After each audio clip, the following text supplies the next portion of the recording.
The hero myth basically says, go out there, confront the dragon, get the gold, share it with the community, and live properly. Or it says, the alternative is, face the tyrant, enter the desert as a consequence because everything falls apart, recast structure, find the promised land. Those are the two elements to the hero myth.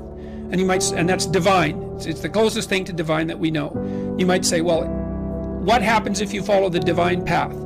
And the answer might be, well, everything turns out perfectly because God is on your side. It's like, no, that isn't what happens, because things don't turn out perfectly. It's your best bet. It's your best strategy, right? That's the thing.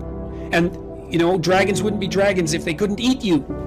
And so, but that's okay. That's okay. And this is something I found so useful about the biblical stories, especially about the Abrahamic stories, which I didn't know that well till I lectured about them last. God calls people to the adventure of their lives. And so you could say, in part, God is that force within you which calls you to the adventure of your life. And it says, get away from your family, get away from your blind and unconscious comfort, and get the hell out there in the world. Well, God calls Abraham out from his fathers, where he stayed far too long, and from his kin, where it's secure. And like the first thing he encounters is a famine, and then he encounters a tyranny inhabited by people who want to steal his wife.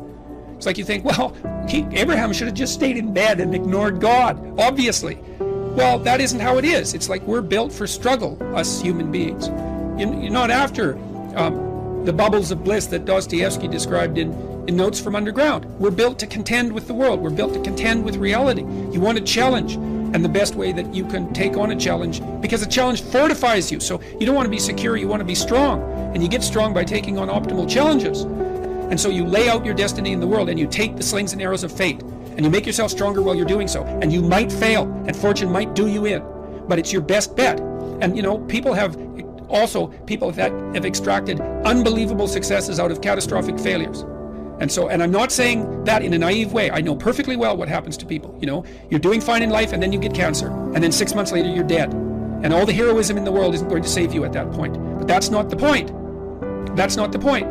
Life is bounded by mortality. But that doesn't mean that you don't get out there and contend, and you develop by contending, and you minimize the net amount of suffering in the world. And that's something, man. That's something to do. So it beats laying in your basement and getting bitter and then doing the terrible things that bitter people do. So you can't ensure that the meaning you experience is self-determined, but you can play your role to the best of your ability, and that will be good enough. And that will be good enough. That meaning, the meaning that you will find in that, I believe, is sufficient to be sustaining, and perhaps even sustaining through the flood. So it isn't that you can avoid catastrophe, it's that you can prepare yourself to deal with it honorably when it arrives. That's what you've got.